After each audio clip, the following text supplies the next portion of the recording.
Good morning, students. I'm back with a very important topic, that is Gibbs-Helmholtz equation. It is a very famous equation, and I'm going to define it with certain conditions for a system. Let G1 represents the free energy of a system at its initial state at temperature T. Okay.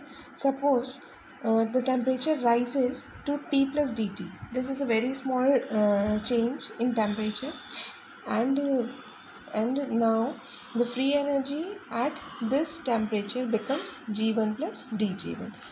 Okay, now suppose that when the system is in its final state, so final state will definitely given by G2 at temperature C. So similarly the change in Gibbs free energy will be given by G2 plus dG2 at temperature T plus dt. Okay, and one worth mentioning thing is pressure is constant all along the system. Okay, now we know that dg1 is equals to s1 dt.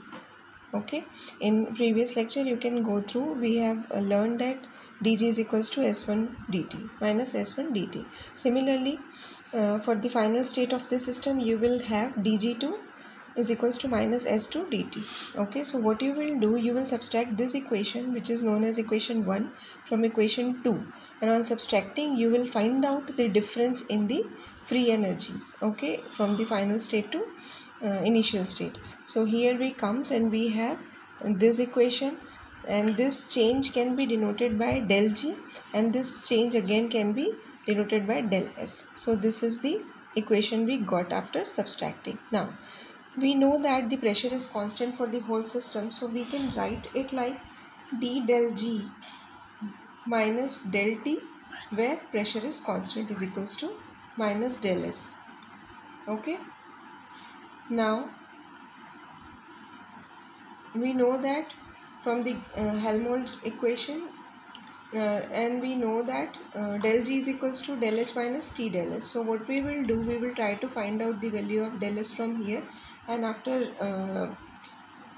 rearranging it we got the value of del S this. So what we will do, we will put this value into equation 4.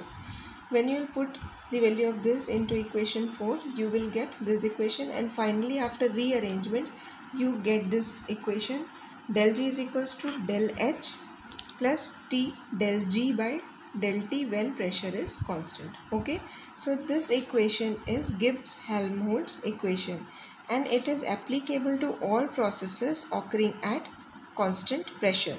So what you can do, what is the significance of this equation? You can find out the change in Gibbs free energy, that means change in final or what is the change in free energy of a system when it is in initial state or it is in final state. So I'm going to explain you this through a numerical. So before we go for a numerical, I will also tell you that when you put volume constant, the equation becomes this, where we use work function and internal energy. So this is your equation.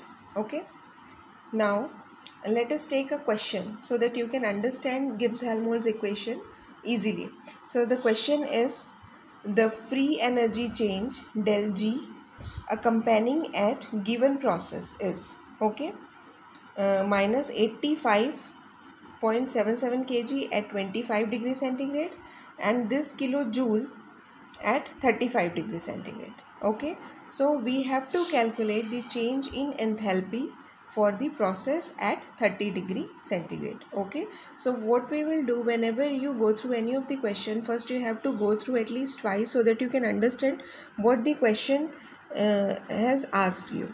Okay, so here we got to know that the del G, the value of del G is given at two different temperatures. So the value of del G at 25 degrees centigrade is this, and the value of del G at 35 degrees centigrade is this. We have to find out the value of del H. Okay, so from the Gibbs-Helmholtz equation we know that this is the whole equation. From here what we can do, what is given first we have to find. Okay, so temperature is given, this term is this. So this term we can find out from the given data in the question. Okay, how we can find out? since del G is what? The free energy of the system at given temperature. So we have got two different temperature. So at 25 degree G is this, and at 35 degree the value of G is this. So what we are doing, final minus initial, so we have applied this, and again T2 minus T1. So we have applied this, so we can get the value of this, and finally the value of this whole term comes as 0.209 kilojoule per Kelvin. Okay, so you got the term. Now del G at 30 degree, what we have to find? We have to find del H at 30 degree. So we can find out del G at 30. How can you find out?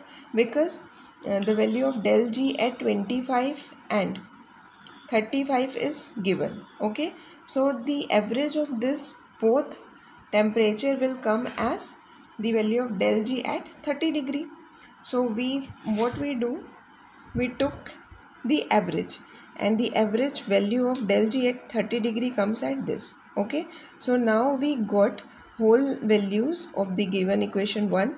The value of del G at 30 degree come as this, the value of this is given. Okay, and what we have to use as T, that means 30, and when you will convert it to Kelvin, it becomes as 303 Kelvin. So now you have to put all the values into this equation, and you will find out this equation. After solving it out, the value of del H comes as this. So this is a very simple question, but you know, generally it happens when students go through such kind of question, they find it very hard. So I have tried to make it clear. I hope you learned it and it is helpful for you. So please go through this, and if you find any of the problem, you can contact me. Thank you.